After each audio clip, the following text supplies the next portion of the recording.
it just helps you be like a well-rounded person. It's not the best thing for my career. Like if I actually want a career, I just like should pick something and go all the way. Well, like who cares? I'm just having fun, you know. Um, like every like other year, I'll be like, oops, like I don't know anyone here. I'm starting a new career. Like it's something completely different. Let's go. But it's fun, man. Like I absolutely love it. It's just a bit hard to convey to people like what I am, like why, just like why they should be working with me. But like I don't care, man. It's like you learn so much.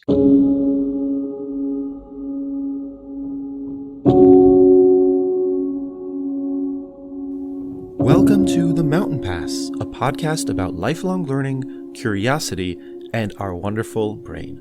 Topics we love at Alp Audio. But this isn't a podcast about Alp, the product. Rather, it's conversations driven by our curiosity. Today I'm interviewing Ali Abouelatta, the writer of the First 1000 newsletter, where Ali deep dives into how companies acquire their first 1,000 users, which is a crucial part of the business journey. I've been reading his newsletter for the past few months and have been really enjoying it. I'm fascinated by how he does his research, allocates time to different projects, and the drive behind launching First 1000. Enjoy. So, full disclosure, I loved the Toucan deep dive. I think that's the last one you published, right? Yeah, it was the last one, and it was one of my favorites actually. Just I love talking to like Taylor and just like the story and like there's something about people who know how to make products go viral that are not necessarily viral, just like so like attractive, right? Because that's a big problem, man. Like 99% of the companies out there, right? Like it's not a viral product, right? Not everyone's doing like a TikTok, but if you have that kind of mindset or just like the mindset that she had where it's like how can we build like viral products on top of like our core product to get distribution. I thought that was genius. Like own the word, like the thing they did, I was just like, man, just like that blows my mind, right? And they make money out of it. I think they had like 10,000 words claimed. It's just like I don't know if they're all paid, but if it's like 50% paid, that's like a lot of money. It's like $5,000 a week from gaining like from building a viral product. Like that's crazy, man. It That's was so crazy. crazy. I read it and I did not know that story, and I was blown away. Yeah. I think if there is a book I ever write, it would be about distribution products. I think that's the most fascinating things. Just like I came across is just like how do you build products just for distribution, just to gain customers, and these products can have like these viral loops and just like can just like grow rapidly and feed into your main product. I think a lot more people need to be thinking about this because getting distribution now it's just harder than ever, man. There's way more companies than were like 2 3 years ago. There's going to be way more companies like in the next 2 3 years, and there's only the channels don't grow as much, right? You have Facebook, you have Google, Yeah. some like podcasts and like newsletters, but more companies, more competition, it means like the cost goes up and it gets harder and harder to acquire customers. So being very creative in that is just it's just one of my favorite things ever. Yeah, I completely feel that as the founder of Alp, right? We are trying to think as outside of the box as we can about distribution. There's that meme, it kind of goes around the internet where there's a guy and his girlfriend walking down the street and the guy turns around and he's looking at some other girl, and you have the meme as he's the second time founder is checking out distribution. Yeah. Second time It's founders, another fun. that's what they do, because it's so critical. So is that, you think, the most surprising thing or counterintuitive thing that you encountered in Toucan? Uh, I mean, like all around, it was just like a fascinating story. I think the most surprising thing was how they thought, like how they just like thought about the product, right? To just like that kind of intuition where learning a language is really hard. Everyone is trying to get you to learn a language.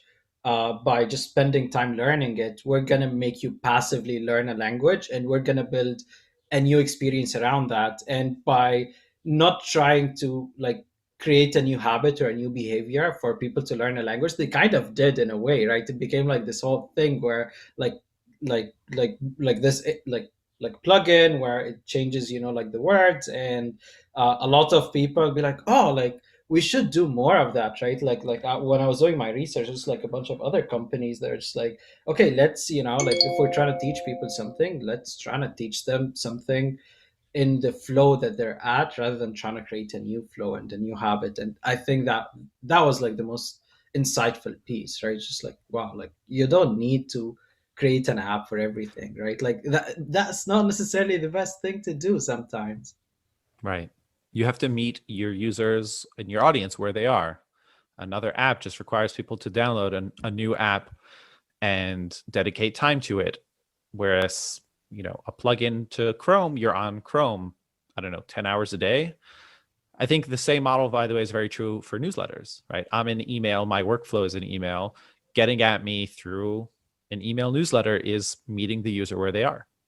Exactly, right. And uh like beyond newsletters and beyond like Chrome extensions, I'm sure there's a lot more creative ways that just like people can plug into this. And we're gonna see a lot more of that, right?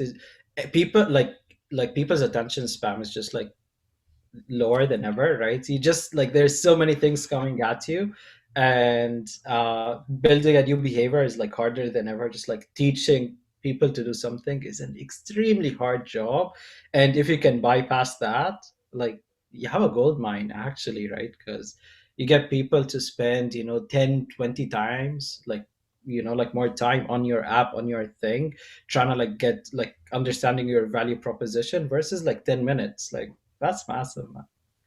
Right. And maybe I should have said this before, just for people who don't know what Toucan is. But Toucan is a plugin to your browser that helps you learn a new language while you're browsing the internet. They suggest translations for words, or they show you the word in the different language that you're trying to learn, and then you have to translate it as you go. Yeah, so just to like summarize, right? The product is like this Chrome extension. Imagine you're on like Google search, you search, like sunrise, right? And there's a bunch of results, and then in those results, it would actually change a few words like in context, right? Like the word the, or the word like sunrise, or the word like whatever that word is, to a language of your choice. And if you kind of hover over it, it would show you the translation. So you're always absorbing like French, let's say, right, in your browsing experience, and that just makes you pick up the language, right? Because you're always seeing these words, and like you read the rest of the sentence in English, and like, oh, like that's what it means, right? Because like one word you can kind of understand like what it means. Right. And so, what other companies have you done this analysis for, like how they've reached their first 1,000 customers? Oh boy, I think 35, Wow. 36 so far. And we have a lot coming. I think I'm working on like five pieces right now, and just like working in parallel, and they're gonna be so good. They're just like amazing companies coming ahead. So Wow. should be fun. How'd you get into this? So it was a mix of like a lot of different things, but I think at some point, so just for context, I'm currently doing my master's at Cornell, and I started in September. So there was this period before I went to school where I actually had a lot of free time, right? I was just like, I know what I'm doing in September. I don't really like my job right now, so I'm just gonna quit, and I don't know what I'm gonna do. I've And never been there. I don't know what you're talking about. it was the pandemic, right? So I was stuck at home. I don't have a job. I had, like 16 hours a day to do whatever I wanted. Um, and during that time, I was spending a lot of time in communities, right, for like startup founders, because those are just like some of the smartest people in the world. And just like it's really fun to be in that space, where everyone is working on something really exciting, and just like they have a certain viewpoint of the world, whether it's right or wrong. It's just like exciting to see someone have that kind of like hypothesis and going out to prove it. And so I was in one of those. I spent a lot of time there, and I was going through one of the channels, and it was the growth channel, I think. and everything. I think every third or fourth question was around getting customers, right? So it'd be like, oh, like how do you get like customers in a marketplace when you don't have suppliers? Or like how do you build like a waiting list and like hype it up? Like how do you, and it was just like so obvious that this was such a big problem.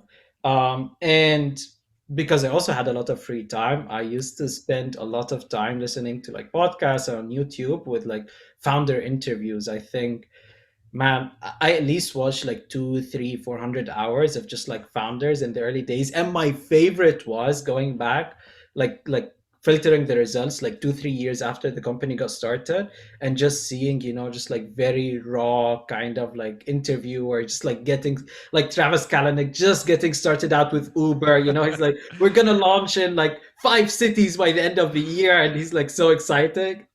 uh, and I was just like, okay, like I have like kind of like this knowledge, so I would go literally in my search history and be like, yep, this video is good for you, and just like plug it into that person. Oh, this article like first round wrote is like exactly what's your like what you're trying to achieve here. Let's do it. Oh, like Andrew Shen wrote a piece about this. Like let's go. And I just kept like doing that, and I think at some point I realized like, like wouldn't it be fun, if we could actually summarize, those like 2, 3 hours of video I'm sending a person in like a very concise kind of fun piece. So that was sort of the genesis of it. There is also a backstory there where I actually started my Substack like a year before I wrote anything. And I started it because I saw Andreessen invested in it, and I was like, okay, let's see what these people are about. And when I was applying to school, and I do so well on like my writing, like GRE exam. That's like that's like a standardized exam if you're going to a master's program in like the US. And I did really bad. I was just like really bad. I killed it like on like all the other sections, like 95, 96 percentile. And on the writing section, I got like 23. So I was like literally the bottom quarter of people that ever did the Just exam. on the essay skills, or Yeah, on the writing part, which is like the essay skills. I was just like, yeah, I kind of need to work on my writing a little bit. So, so so that was let's go like a do a motivating newsletter. Let's factor. go do a newsletter. Yeah, that was yeah that kind of pushed me over the lines. Like, yeah, I need to write. Like, Wow, that's actually amazing because you leaned into your weakest area and doubled down on it to improve, which is very impressive. you know what? Like when it's actually fun, like it's so easy, right? Like even if I'm not confident in my writing, or just like I'm having fun writing these stories, even if they're not like well received, I learn a lot like throughout, right? Is I think I read my newsletter more than anyone. Like I go back to those issues because I know exactly what I'm looking for. And I reread it again and be like, okay, like here's what this company did. Like I'm trying to build, like something like along those lines. Let me take those like learnings, and it's just like so much value for me to like actually write. So it was a fun journey. So let's zoom in on that because you said it's easy. Honestly, nothing sounds more difficult than managing a research process, consolidating that into an article, and clicking send on a regular cadence because consistency is king with content, right? And managing, it's also project management, but it's also making sure you have good content and valuable content. So you said it's easy. To me, it doesn't. So what does that process look like? And how do you manage your research? How do you manage the churning out of content? And I'm sure it helps that you had 16 hours a day when you got started and you had all of that prior knowledge in your head, Andrew Chen on this and Lenny Rashitsky on that. And, all of those blogs and podcasts that you've listened to, which kind of accumulate in those warehouses in your head. But what's it look like today and how is it easy or not? Yeah. So there's a few things, right? Like consistency is definitely key. I think in the early days, what used to happen is if I wrote something I'm not like 100% proud of, I would just not send it this week. Which like didn't happen often, but like that happened a few times, and I was okay with that. Like again, like being consistent and just having that expectation from users or like subscribers is very important. But at the same time, like things happen, right? And like I'm a human after all. I just like thought this was gonna be a great piece. Tried at it for so long, it just like didn't get there, and I would just like rather not publish it because I didn't feel it had any value to users. And like trust is even more important than like 'cause, like the way this like newsletter works is like you need to the you need to provide a lot of value like over a long period of time for people to trust me, right? And Right. part of it is just like the consistency, so I provide value every week, but like part of it is also the quality. So if the quality of a piece is like doesn't meet a certain threshold, then I'm okay to kill it. So that was like the early days. And what I do right now is I usually have a few threads I'm working on at the same time, so I have a few pieces always in the work, right? Like three or four, and to kind of just like hone in on just like one to kind of finish it this week. So there's always this kind of like backup plan in case like one doesn't really get there. Be like, okay, like I already have like 50% of this other one, I'm just going to focus on that because this company doesn't seem to have a lot of like information or useful insights that I can generate. And the way the process works is it's very simple. I replaced my Spotify like background music with just learning about the company. So let's say I'm doing Google this week, which I'm not. I'm gonna listen to everything that like Larry and like Sergey ever said, especially in the first few years, and just have that as my background music whenever I'm doing anything. I'm running, I'm working, I'm cooking. I'm just listening to those guys and absorbing all this information. And you end up, spending a lot more time than any rational person would listening to like interviews, because it replaces my Spotify basically. So I do that, and then I'd be like, okay, I have my notes. I use Rome research along the way. And the thing I do there, I start develop a timeline, right? So we're like, okay, where is, like this interesting thing happened on like May, like 1998 or whatever, and then develop a timeline and kind of put all the pieces from like all the content I'm absorbing while I'm like working and doing other stuff. And usually towards like Thursday or Wednesday, I publish on Sunday. So just to give you context, so around Thursday, be like, okay, I listened to like 30 hours of like interviews. That's good. Kind of have my initial timeline, which is fantastic. Let's dive into that period of time. And the internet is an amazing place because everything kind of lives on forever, right? Like no one goes back retrospectively and like deletes a lot of stuff. Maybe some Right. people do, but a lot of people don't.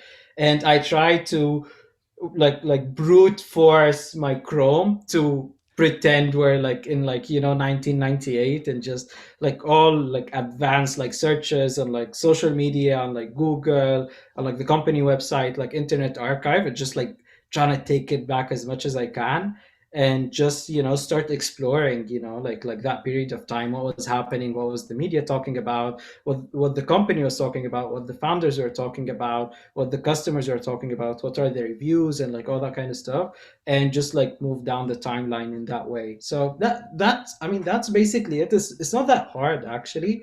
It's just it's just like very time consuming, right? Like you need to really go deep on the company, just like really pretend like you're there in that period. And um yeah, it's fascinating, like the kind of like nuggets or insights that like Larry would say like 2 years like into Google, then like he would say in an interview right now, because like obviously like the size is like so different, and people are a lot more raw in like the very early days. So you'd be like, okay, you kind of get to see how they think about stuff. And Yeah, I remember we were doing research for one of our creative thinking courses on Airbnb, and I went and was searching for YouTube videos of Ryan Chesky and Nathan. I'm gonna butcher his last name, Bletharchik, something like that. And seeing them in their early days when they're on stage in some conference that no one has ever heard of them is just completely different than 4 years later when the pitch is already polished and they know exactly what they want to say and they know exactly what the value proposition is and they've And they managed have to raise PR people, funds. right? Yeah,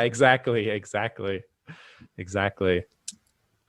So I'm hearing a lot of osmosis and also very different modes, right? So you have your audio listening to podcasts, and you have YouTube, and you have articles that you're reading, and you're just diving deeply, kind of classic research.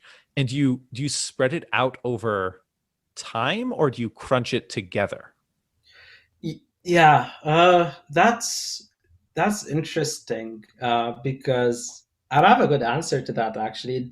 It really depends. So sometimes like a piece is very timely, right? Like if let's say I wanted to do Coinbase, I know they're gonna IPO like next week. Like, okay, like Hypothetically.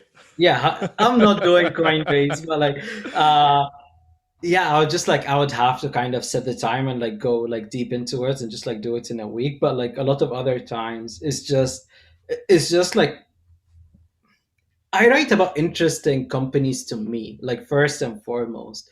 And there's a lot of companies that are just like I find like fascinating, and those companies are just like I'm always like searching for them. So I always have these, just like drafts, right? So I have right now I have drafts for like 7, 8 companies that are just be like, okay, just like that's there. I'm gonna fill it in, as I feel like it, and just like go along the way. And when it comes to a certain point, then be like, okay, I have enough there that I know this is going to make a good piece and I know exactly what I want to talk about. Let's dive in for the next like 5 days, right? So the process is like a lot of exploration. So when I'm working very deeply on a piece, I'm always exploring other companies and see like what's happening out there. And once I don't know, like there's no magic moment, but like I read through it and be like, okay, there's something there. Let's dive deep. And diving deep is like a week process and go just like all the way until you get something I can be proud of, hopefully, and you can enjoy and everyone can enjoy. Yeah. So I ask that because the at least for me, and this is a reflection of my own research and then writing process, which is when I space out my research over longer periods of time, I feel that at the end of the day, my product is more well-rounded because I change opinions or I see things in a different light. Sometimes I find new primary sources that I didn't find in that first week, and that was kind of the thought and the curiosity behind that. Yeah, so I agree there. And I think like now thinking about it, when I say I feel a piece is like ready, is like I feel there's enough insights there, right? And like Right. insights can come from my own experience. It could come from something I heard from like a source, from something I read elsewhere. I'll be like, oh, like I read about this, like framework. I think they're applying it in that interesting way that I didn't know about. So just like for everything I write, like there's two goals, right? There is I want to be entertaining, right? So I want to be like very entertaining and I want to be educational, right? So it's like I think about like first 1000 as sort of like Harvard Business Review with like memes, right? That's just like the way I think about it. So you should get as much value as you would get like reading a case study from, just like really smart people who write at like HBR, but it should be, like as fun as just like watching TikTok. And that's a hard strike to balance. Uh, and yeah, so to have just like that kind of bar where it's like okay, like if Harvard Business Review was to write a case study about like how like Stripe got their first 1,000 customers, and I was gonna do the same thing. I want to have as much insights as those guys, but I want to be a lot more fun. Right. So just to have like like 3, 4 kind of like very strong insights in the pieces when I feel it's ready. And yeah, just taking your time helps so much, right? You can't force these things, right? You can't be like, because if you do, it's just going to end up being like an SEO kind of bloggy thing where everyone is trying to sound so smart but there's no substance there, just like all those headlines, 7 things to do to build a referral programs. Like I can't do any of those things. Like like two-sided referral like program. Wow, like you taught me so much. It's great clickbait, but not in the, at Al say sometimes we're in the insights per, I don't know if per minute, but we're in the insights per 5 minutes, right? You want people to have a real insight when they listen or when they read something, and it has to be impactful enough that it sticks with them later. Exactly, right? Because otherwise no one would find value in it, and no one would read it if there isn't something unique about it that's actually very well thought, and you actually learn something from it. Like Yeah. there's so much content out there, right? So So I guess following up on that, which is you're also a teacher assistant at Cornell in a startup school program, and you're writing about, basically you're building a curriculum here. You could be turning this into a syllabus. And how do you think, or let's put it this way, do you think your students should just be doing what you're doing? Do you think that's the most effective way that they could be learning how to build a startup? Or is it, or, does the program that they're going through, is that the right way to go? yeah, so I think they should definitely subscribe because they're gonna learn a lot from there. Hashtag one, if anyone's listening here, like in like Startup Studio Cornell, like please subscribe to my newsletter. Awesome. Um, but but like I think I mean like building a company is something that's extremely hard, like we all know that, but like it's also extremely unique because there's a big part of like your identity that just like shows in the thing you build, and the way people learn, right, or the way they gain insights is just like so different, right? Like for me, I learn a lot by osmosis, right? I just want to be like, not just in the newsletter, in everything I do, I just like put me somewhere, I'm going to absorb everything around me, and that's how I gain knowledge. For other people, it's just like I want to, just like have a structured kind of curriculum where it's like someone teaches me something. For other people, it's just like I don't believe in your experience, I'm just going to do it and like learn it for myself, and that's fine. It really depends on your personality. So there isn't a way, I think, for people to kind of learn like about building a company. If there was, like, we would have a lot more successful companies than we do now. But I think learning from other people experiences just saves you so much time, right? It's like if you're trying to build, like a social product, like let's see who are the top, like 20, 30 companies that build like really social products, and let's see if there is a lot of repeatable experiments or like takeaways you can take from those and try them out in your company. Not everything is going to work, but I'm sure there's one or two things that are just gonna click or just like point you in the right way, is whether like your thing you're working on is like, like working or not. So it just like it saves you a lot of time because there's so many smart people that tried this before. If you want to go and like try it again yourself, like you can. Like it's your company, your time, your money. But learning from others is a good way to accelerate that. Yeah. It's just also this question of learning by doing versus learning by knowledge acquisition, right? Sometimes I also think that writing or doing the research and then putting into writing, it's not exactly doing, but it's also not only knowledge acquisition. It's somewhere a little bit in between, because you're much more engaged and you're internalizing that material much more so that you can then spit it out for someone else, right? It's not only sitting and listening in class. Yeah, no, that like I agree, right? And I learn a lot from writing, right? Because be like, okay, like there's a lot of information out there, and then you need to like take a moment and be like, okay, why did this thing work, right? Like why did they do this, based, on just like how you see these people talk and like how they think about their product, like what's the motivation there. And that's usually like a big unlock for me, like when I take a step back and be like why did Dropbox even do like a referral program, like what was going through their head, right? um and just trying to internalize that, like it just sometimes it changes the way you think, right, or forces you to see things in a different light.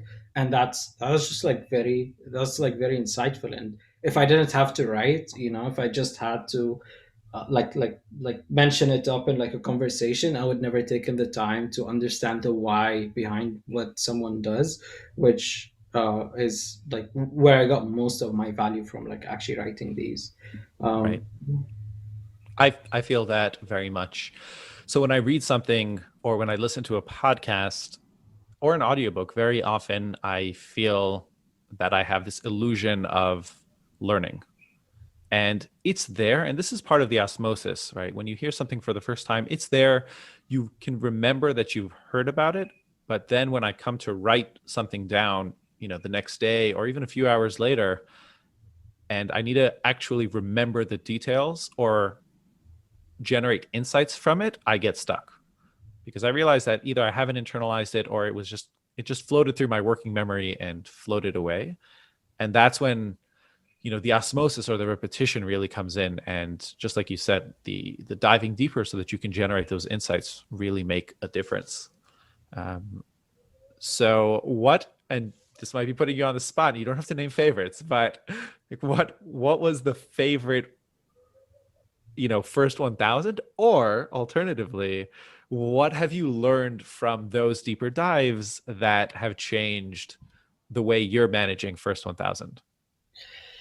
Oh, okay. My favorite. So I have so many favorites, right? Like I have a few, and I'll tell you why. I think the I wrote one on Slice, which is a pizza delivery app, so sort of like DoorDash, Postmates, like for food delivery, but it's just for pizza. They only deliver pizza, nothing else. That was one of my favorites. I think it was the first one that kind of got some traction. Just like I think when I wrote it, I had 11 people subscribed, and I think 95,000 people read it, which is like kind of Wow. crazy. Wow. So that was the first piece that kind of went viral, and I don't know exactly why it did. Like it's so random sometimes, but it has this special like place in my heart because I was just like, oh wow, like this thing is actually working. Um, That's a there favorite. That's a favorite. yeah. There's a few more. So I think the Rome Research one, which is a note-taking app, is also like one I absolutely love. So Rome Research is basically similar to Notion or like the Notes app, but they have the way it works is like it's very interconnected. So all your notes are kind of connected together in a way that mimics how your brain works. So you write something and be like, oh, I think that might be linked to like this other piece I wrote, and it does this very nice map.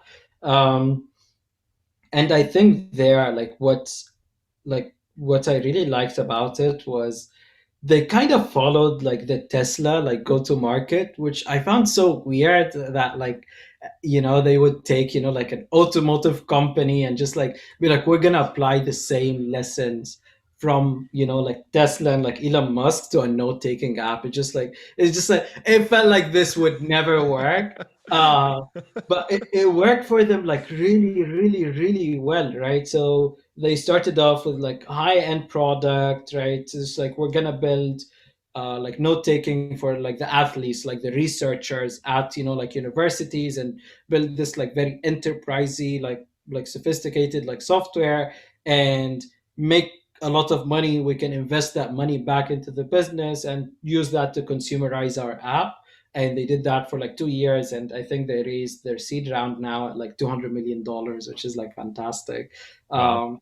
So that was like the reason why I like this so much is not like that kind of like mentality is like amazing. But like when I was writing it, it kind of really resonated because that's what I'm trying to do. I'm trying to give you what other people have done, and give you their stories, their insights, and your job is to kind of take that learning and try to apply it to a company. So because they did it in such like like in like industries that are so different, I was like, okay, there is value here, right? You can read about like Tinder and you're building like an enterprise software, but there is some learning you can take from there and try and apply it to your company. And that like that just like really made me happy that someone has proven that like this actually works. So yeah, that's my second favorite, I'd say. Slice That's a slice is that's a yeah. great that's a great model. I would have never I mean, I've read the Rome one as well, but without reading that, I would have never thought that, the Tesla model can work for note taking. Me too. Yeah. Yeah. I didn't think that. Yeah. So before we head towards wrapping up, right, I saw, on your LinkedIn, you have all of these online courses that you've taken, Udemy and Product School, and basically a big proponent of online courses.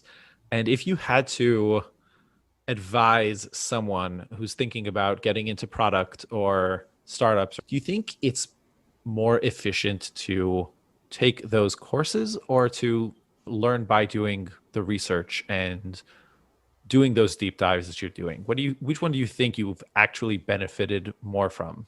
Or are they just completely different? Hmm. That's an interesting question because I don't see them as just like mutually exclusive things, right? I mean, I have done like a lot of online courses. I have 2 degrees from like traditional like places, and I spent a lot of time just like learning from others and trying to write about it. And like thing is, if you want to get started in something you have absolutely no idea about, I think an online course just like it gives you, it's a forcing function for you to like get to a place where you can actually learn on your own, right? It's like if you like, let's assume I work in marketing and I woke up tomorrow and be like, yep, I want to be a data scientist, right? Just like going and interviewing data scientists and just like sitting on the data science team in my company is hard. Like I don't know what they're talking about, right? But going through, just like a structured like 3 week course and be like, I have assignments and step by step I can go back and like learn. um that's useful, but it's like for me, like online courses are only like useful to go.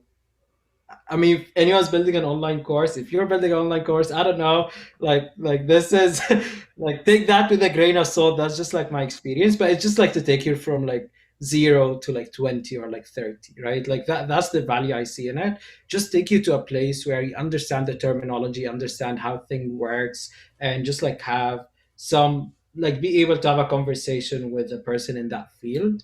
And then from there, like the fastest way for me at least to like accelerate your learning is just like do it yourself, be around people that do it, just like make it a part of your life, right? Just like if you want to become a data scientist, just like surround yourself with people like in the job, see, just like understand how they think about stuff, like have a data set, just try like play around with it, be like, okay, I'm gonna, in my marketing job, like this is the kind of request I would give our data science team. Let me try to do it myself. I'll give it to them and just like compare notes like after. And just, yeah, just like learning from like others people experiences and going to like the smartest data scientists, and be like teach me something, right? Like how do I do this? Like I'm stuck here, like how do you think about this? And yeah, that's how we kind of go from 30-40% to like 70, 80, 90.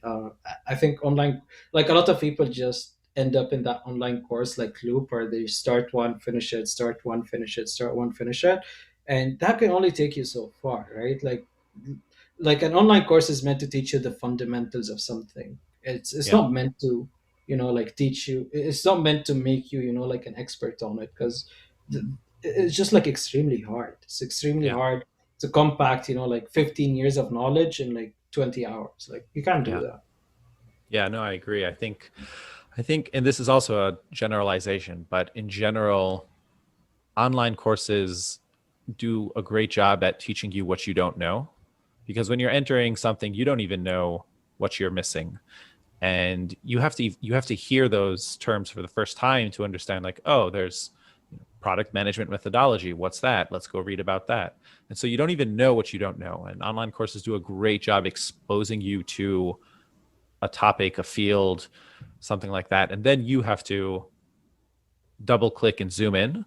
um, there are caveats that, I think today there are also cohort based courses or more hands on remote sessions where you get paired with people and then you do dive deeper. But that's still less the general case, right? That's still the exception, not the rule. Yeah, Yeah. no, I completely agree. I think there's a lot of interesting things that are actually happening right now and the way that people learn and just like how they evolve and how they zoom in. I think like cohort based courses is definitely a very nice experiment going on. I haven't tried one. I mean, product school was kind of a cohort based, but not really, because yeah, like there's this thing, and I mean, there's a lot of like communities around learning as well. I think On Deck is just doing like an amazing job, just like getting people together to learn from each Yeah. other, like that kind of osmosis we are talking about, and uh, yeah, EdTech is having a moment, and I'm excited to see like where it goes. Same, same. As a founder in EdTech, I'm excited to see how it goes. So just to wrap off, 2 degrees, lots of online courses, doing a newsletter. What's your learning tip? My learning tip, oh boy, record everything down, right? I have this like notion where like I it's called, like lifelong learnings, and everything is there, right? I just put everything in there.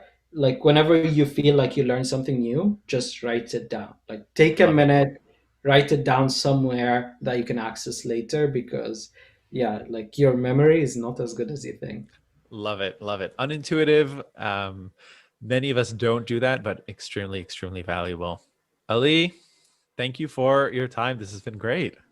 Yeah, thank you so much for having me. This has been so much fun, and So I'm gonna plug the newsletter because honestly, I'm a first 1,000 reader. I'm really enjoying it, and I think if anyone is interested in building a startup or the early days of startups, or just how people launch and think differently about markets, definitely a great place to start and get ideas in all kinds of different industries.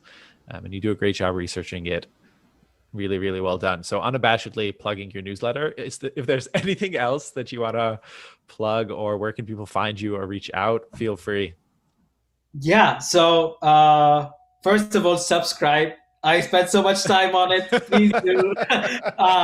But yeah, I mean, if you need to reach me, I don't know if you can put in the footnotes, but like my Twitter is just like extremely long. I spend so much time on Twitter as well. So just like DM me, my DMs are open. If you're working on something cool, you want to bounce ideas of anyone, like I love to do that. I just love to get on a call with someone I absolutely don't know, spend 15, 20 minutes just telling them like, just like why I think their product won't work, and then we never talk again. So I'm wrong all the time. Like it's just like it doesn't make sense, right? For me to get on a call with someone and be like, oh, like I love it. Yeah. I mean, like yeah, I'm just gonna try, just like poke holes and just, see like things I don't understand or just like don't necessarily resonate, and try to highlight those to someone.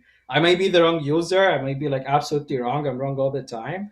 And but I just think there's a lot more value in trying to like think through something why it wouldn't work, rather than just like be like, awesome, love it, gonna use it every day of my life. You're gonna make my life so much easier. Here's $100. Like I can't wait for it to be launched. Like, Yeah, I'd say the founding experience has made me kinder, but part of that is also being honest and knowing that honesty is the best way to give people proper feedback.